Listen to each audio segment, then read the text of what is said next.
Hi friends, hi masters. అందరికీ నా యొక్క హృదయపూర్వక నమస్కారాలు, అభినందనలు తెలియజేస్తున్నాను. సో మనం స్వాధ్యాయంలో భాగంగా సీతాయనం బుక్ రీడింగ్ చేసుకుంటున్నాం కదా. దానిలో ఈరోజు డే 35కి వచ్చేసామండి. సో ఈరోజు త్రేతాయుగంలో శ్రీరాముడు సీతామాత. ఓకే మాస్టర్స్, దాని గురించి మనం ధ్యానాన్ని తీసుకునే ముందు చక్కగా ఒక 5 నిమిషాల పాటు ధ్యానం చేసుకుందాం. ఓకే, అందరూ సిద్ధంగా ఉన్నారు కదా? ఓకే మాస్టర్స్, చక్కగా ఉన్న చోటనే స్థిరమైన సుఖ ఆసనంలో కూర్చోండి. మీ 2 కళ్ళని కూడా క్లోజ్ చేసుకోండి. వేళ్ళలోకి వేలు పెట్టుకోండి. మీ 2 కాళ్ళను క్రాస్ చేసుకోండి masters and my dear friends. దీర్ఘ శ్వాసని తీసుకోండి. నిదానంగా శ్వాసని బయటికి వదిలివేయండి. మరొక్కసారి దీర్ఘ శ్వాసని తీసుకోండి. నిదానంగా శ్వాసని బయటికి వదిలివేయండి. Breathe in and breathe out.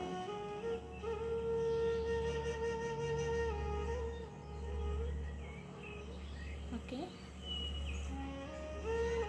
ఇప్పుడు సహజంగా జరిగే శ్వాసని గమనిస్తూ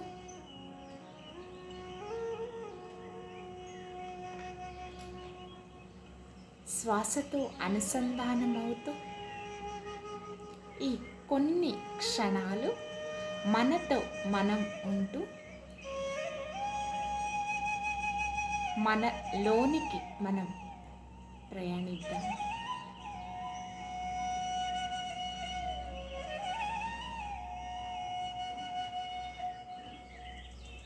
చక్కగా ఎరుకతో ఉందాం మాస్టర్స్.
ఓకే మాస్టర్స్, నిదానంగా సహజ స్థితికి వస్తూ మీ 2 చేతులను విడతీస్తూ మీ కంటి మీద పెట్టుకోండి.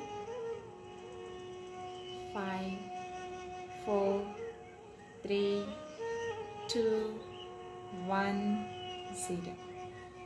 మీ 2 చేతులు మీ కంటికి ఎదురుగా పెట్టుకొని నిదానంగా కళ్ళను ఓపెన్ చేయండి. Okay masters, so section start చేసుకుందామా మరి.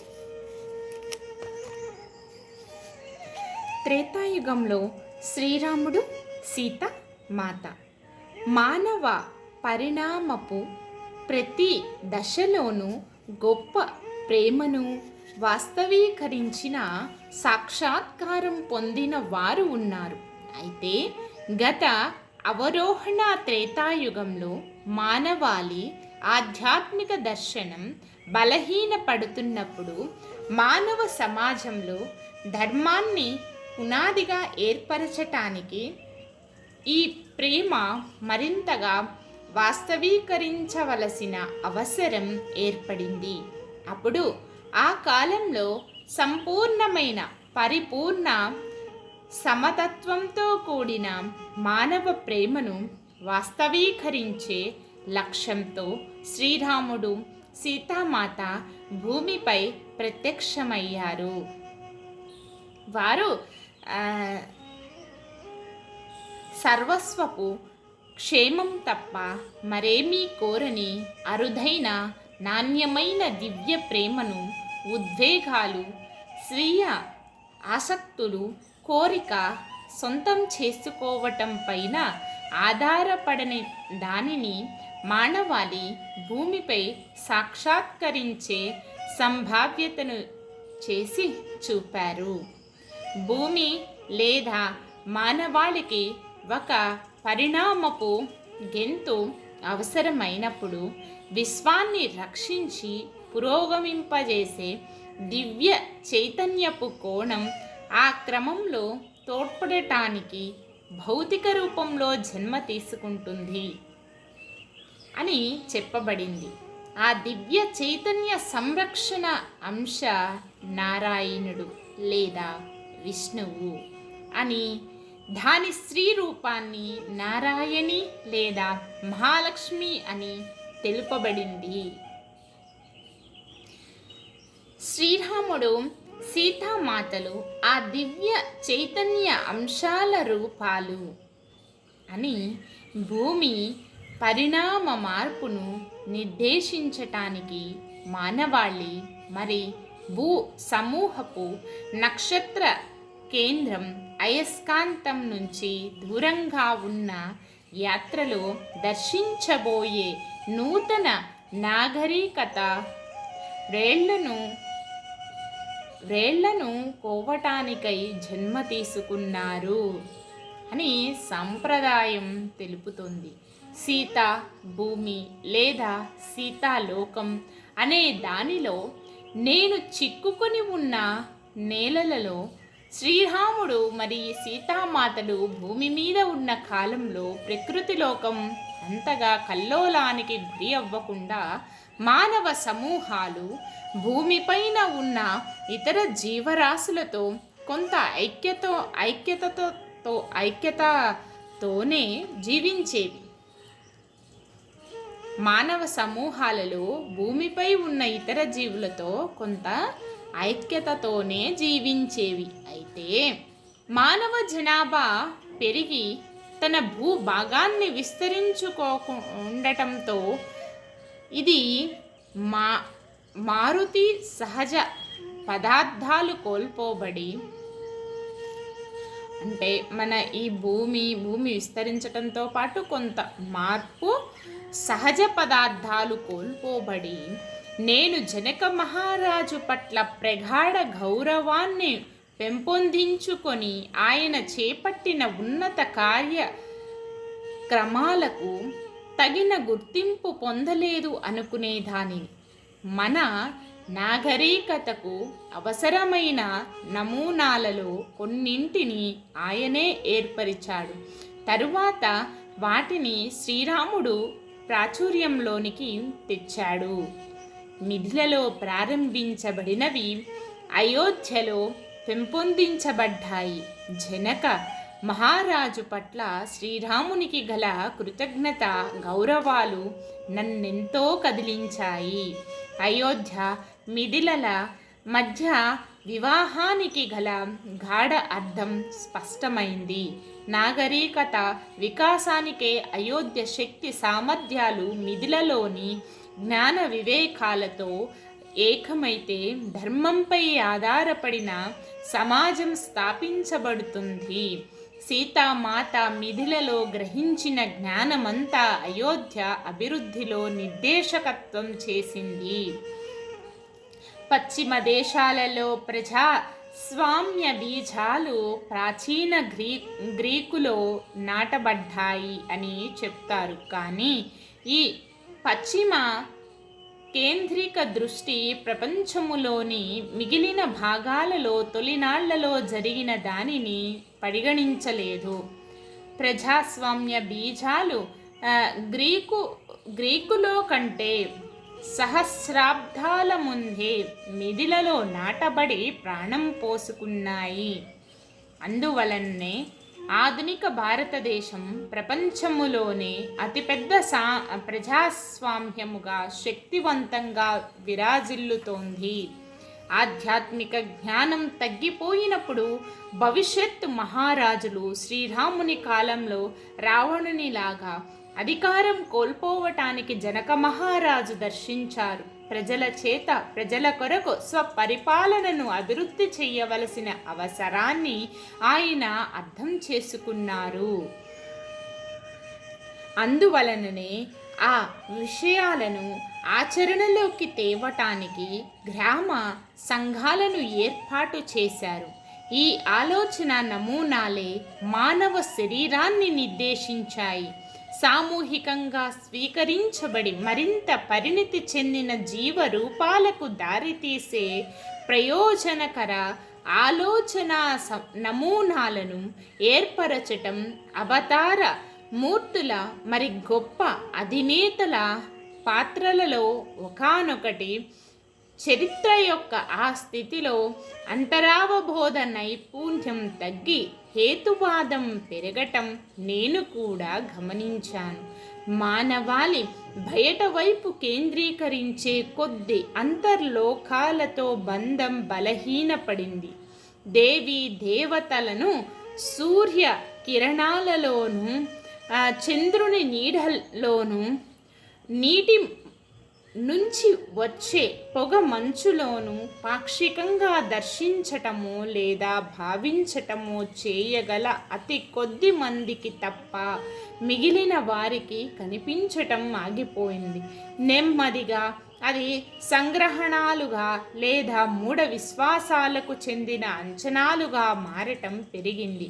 వాటి మూలం మరి నిధుల గురించిన నిజమైన అవగాహన, ఉన్నత యుగాల జ్ఞానాన్ని, ఉన్నత లోకాలతో బంధాన్ని నిలిపి ఉంచుకోవటమే తమ కర్తవ్యంగా గల ఆశ్రమాలకు ఉపసంహరించుకోబడ్డాయి.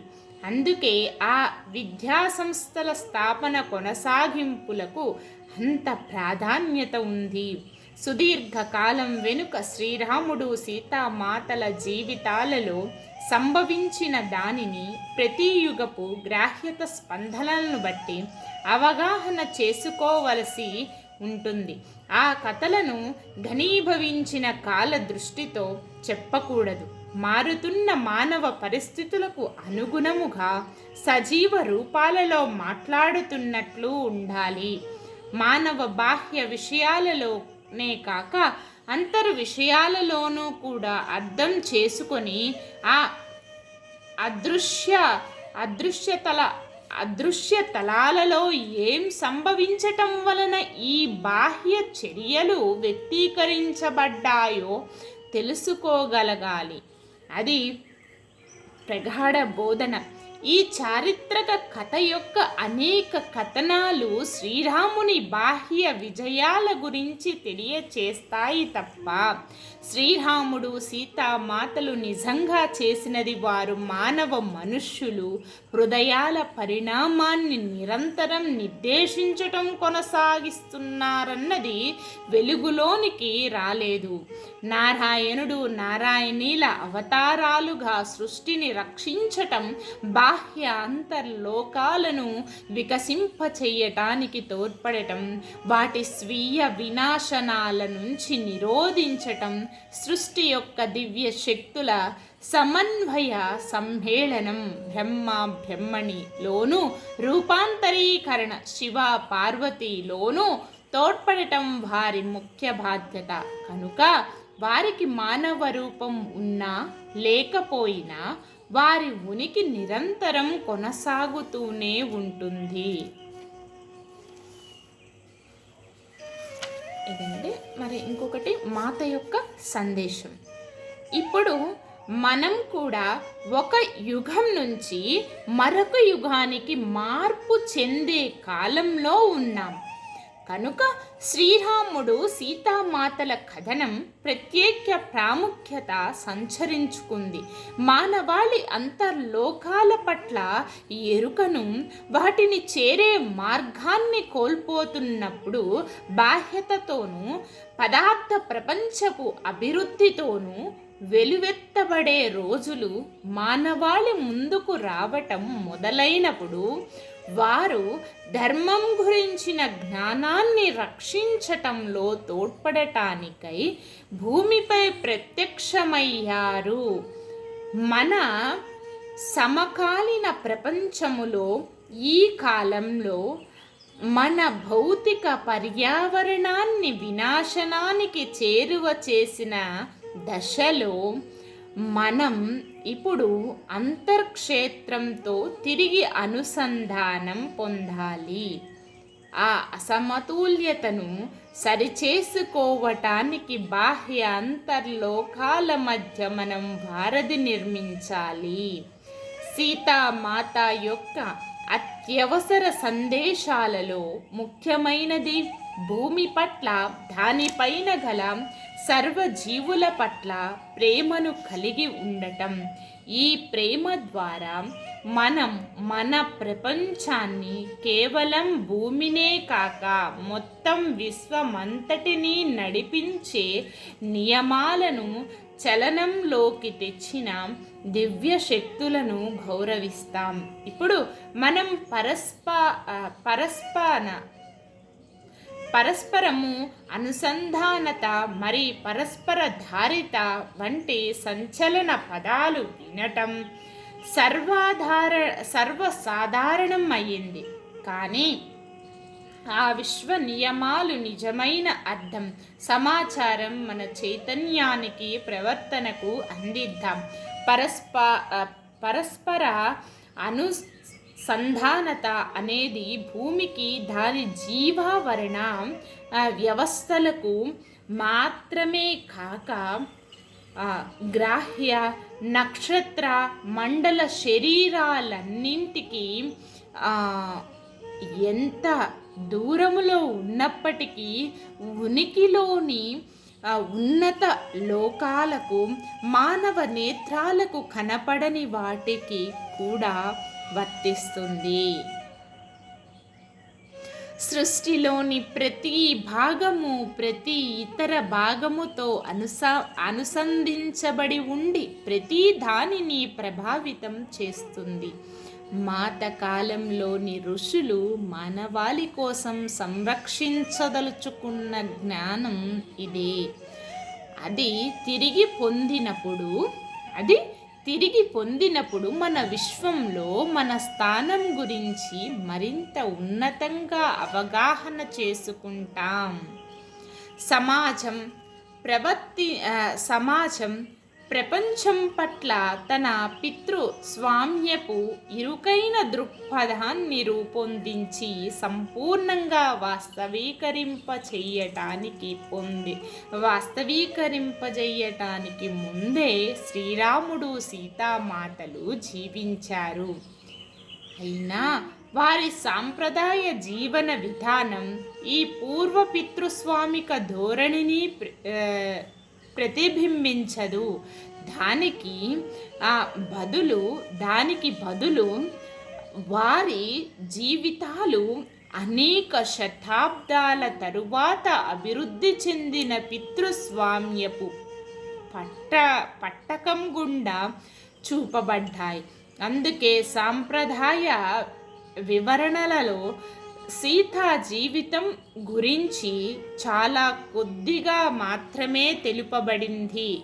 సామూహిక జ్ఞాపక నిధిని లోతుగా త్రవ్వినప్పుడు మాత్రమే ఆమె కథను తెలుసుకోగలం. ఇది స్త్రీ శక్తి తిరిగి భూమిపైకి రావటంలో అత్యంత ప్రాధాన్యత సంచరించుకున్న సమయం కనుక ఆ కృషి చేయబడింది. సీతా జీవిత కాలంలో అనేక మంది మహిళా ఋషులు ఉండేవారు. వారు తమ భర్తల లాగానే మానవ సమాజాన్ని రూపొందించటములో చురుకైన పాత్ర పోషించేవారు. సత్య త్రేతాయుగాలలో మహిళా ఋషులకు పూర్తి స్వేచ్ఛ స్వాతంత్రాలు ఉండేవి. అయితే సీత ఈ లోకాన్ని వదిలి వెళ్ళిన తరువాత ఆనతి కాలంలోనే అది మారిపోయింది. సుదీర్ఘ మహిళా ఋషి పరంపర అంతములో ఆమె ఉంది. అంతం అనటానికి కారణం కాలక్రమంలో వారు ఉపసంహరించుకోబడి తక్కువగా చూడబడుతూ వారి స్వరాలు మూగబోయి కనుమరుగయ్యారు. తూర్పు పశ్చిమ దేశాలు రెండింటిలోనూ ఇది సత్యమే. అవరోహణ ద్వాపర యుగం మానవ సమాజపు అభివృద్ధిలో కలియుగం తనతో తెచ్చిన స్త్రీల మనోశక్తులు, స్త్రీల పాత్రల అణచివేత కలిసిన ధోరణి నేపథ్యంలో సాంప్రదాయంగా చెప్పబడిన రామాయణ కథనం అంగీకరించబడి పితృస్వామ్య నాయకులు మానవ మనస్సులలోనూ సమాజంలోనూ పాదుగొలపదలుచుకున్న బోధనలనే చేరవేసింది. సీతా కథను అనుభూతి చెందటము, మన కోసము ఆమె సందేశము తీసుకోవటాలలో నేను ప్రగాఢ ఆనందం పొందటం ఉన్నత జ్ఞాపకాల వలననే జరిగింది. ప్రపంచములో అందరికీ తూర్పు పశ్చిమ ఉత్తర దక్షిణ వాసులకు, స్త్రీలు మరియు పురుషులకు ఎంతో ముఖ్యమైనది ఇది. ఈ కలియుగంలో ప్రపంచ ధోరణి వలన మన ఆలోచనను మలిచి మన అచేతన మానసికములో అనేక సూక్ష్మ మార్గాలలో ప్రగాఢంగా చొచ్చుకుపోయింది. దాని నుంచి విడుదల పొందటానికి మనం ఎంతో ఇబ్బంది పడుతున్నాం. ఇది సీతామాత యొక్క సందేశం అండి. ఇప్పుడు ముగింపు, సీతాయనం యొక్క ముగింపు. ఇప్పుడు మనం ఒక నూతన యుగంలో ఉన్నాం. ఆరోహణ ద్వాపర యుగంలో కాలు పెట్టాం. ఇప్పుడు ఉద్భవిస్తున్న చైతన్యంలో కలియుగపు అణచివేత ధోరణులకు తావులేదు. స్త్రీలు ఛాయల నుంచి బయటకు వస్తున్నారు కనుక సీతా కథను తిరిగి చెప్పటం ముఖ్యం.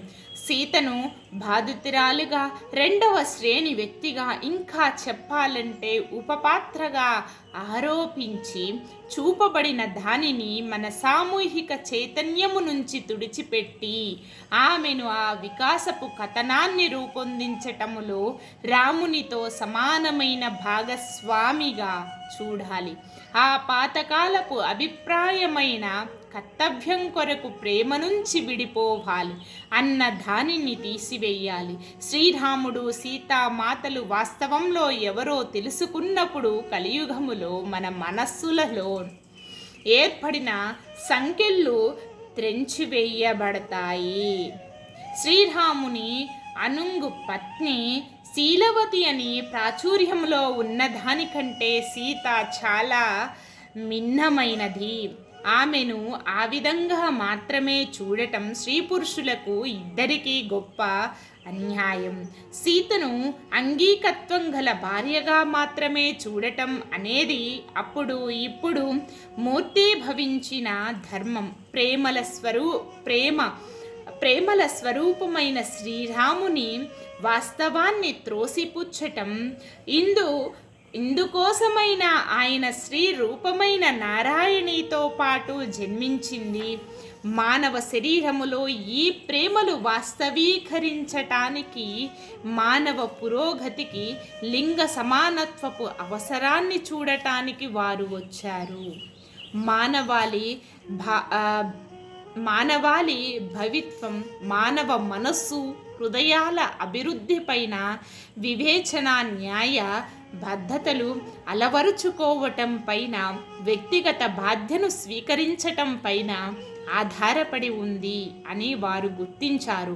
విశ్వనియమమైన ధర్మంపై ఆధారపడిన నాగరికతను స్థాపించిన వారిగా శ్రీరాముడు ప్రసిద్ధుడు.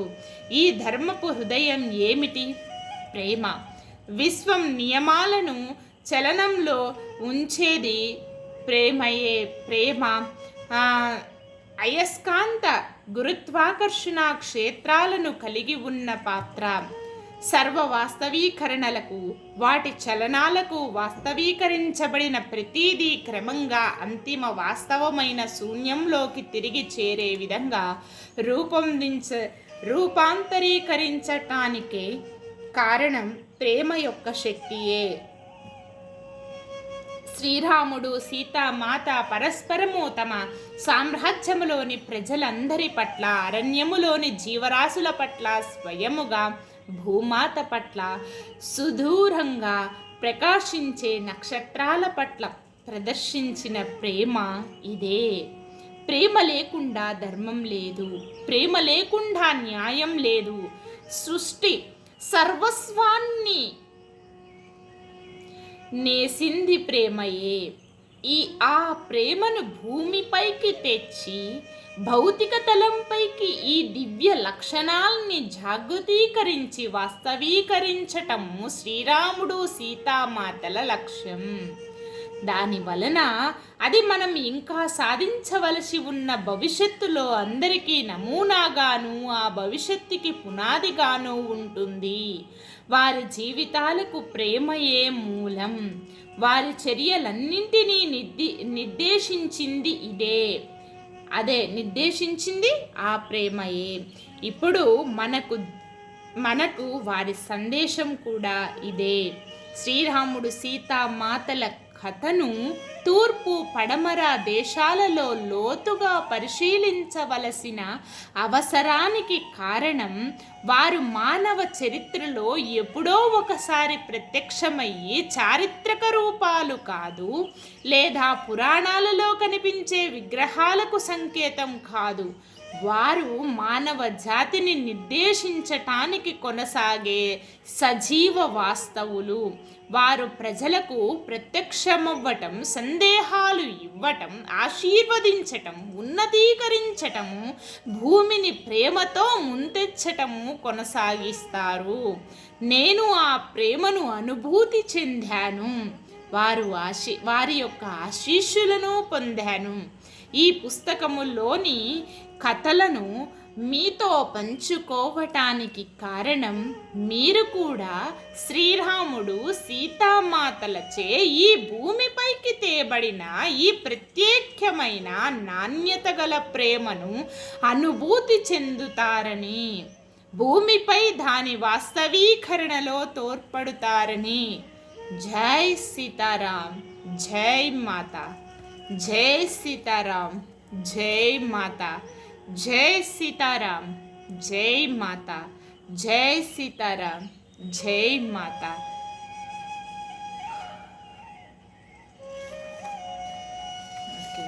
Okay masters, okay my dear friends,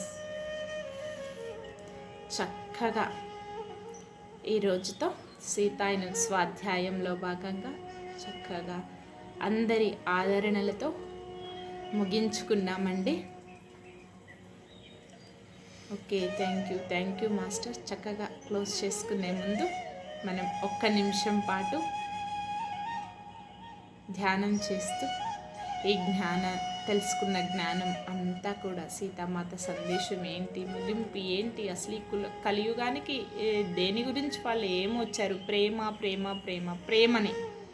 ఇక్కడ ప్రతి దాంట్లో కూడా ప్రేమ వ్యక్తీకరించబడింది అని తెలుసుకున్నాము.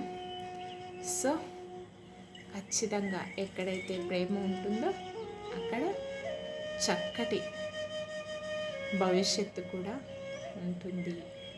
మనం ఏదిస్తే మనకు అది తిరిగి వస్తుంది. ప్రేమను పంచితే మనకి తిరిగి ప్రేమ అందించబడుతుంది బోల్డ్ అంతా. ఓకే, చక్కగా ఒక నిమిషం పాటు ధ్యానం చేస్తూ ఈ జ్ఞానాన్ని మనలో నింపుకుందాం. ఓకే మాస్టర్స్, ఉన్న చోటునే చక్కగా స్థిరమైన సుఖ ఆసనంలో కూర్చోండి.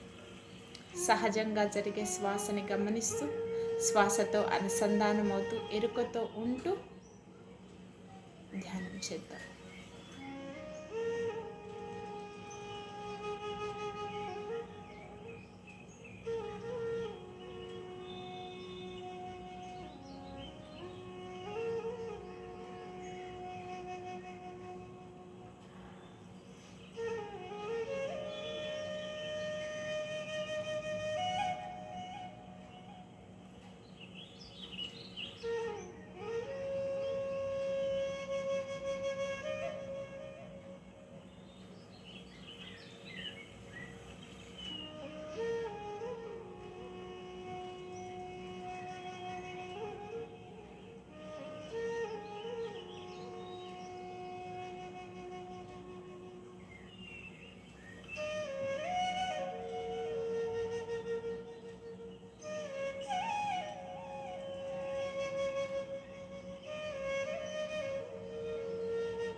నిదానంగా సహజ స్థితికి వస్తూ మీ రెండు చేతులను విడతీస్తూ మీ కంటి మీద పెట్టుకోండి.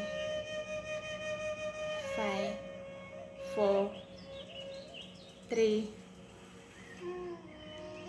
2 1 0. నిదానంగా మీ రెండు చేతులను మీ కంటికి ఎదురుగా పెట్టుకొని నిదానంగా కళ్ళని ఓపెన్ చేయండి master. Okay, thank you.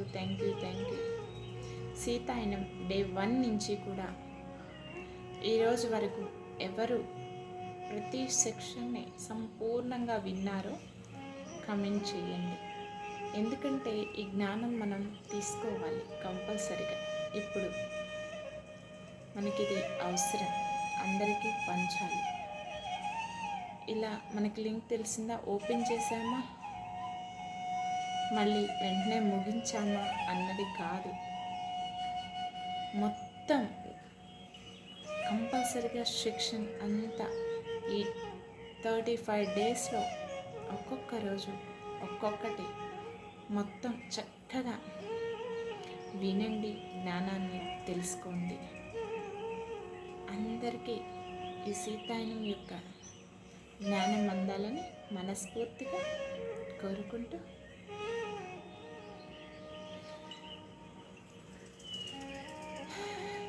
సెక్షన్ని ముగించుకుంటున్నాను. Thank you. అందరికీ అందించండి. Thank you masters, love you masters, thank you universe, love you universe, thank you to all, love you to all.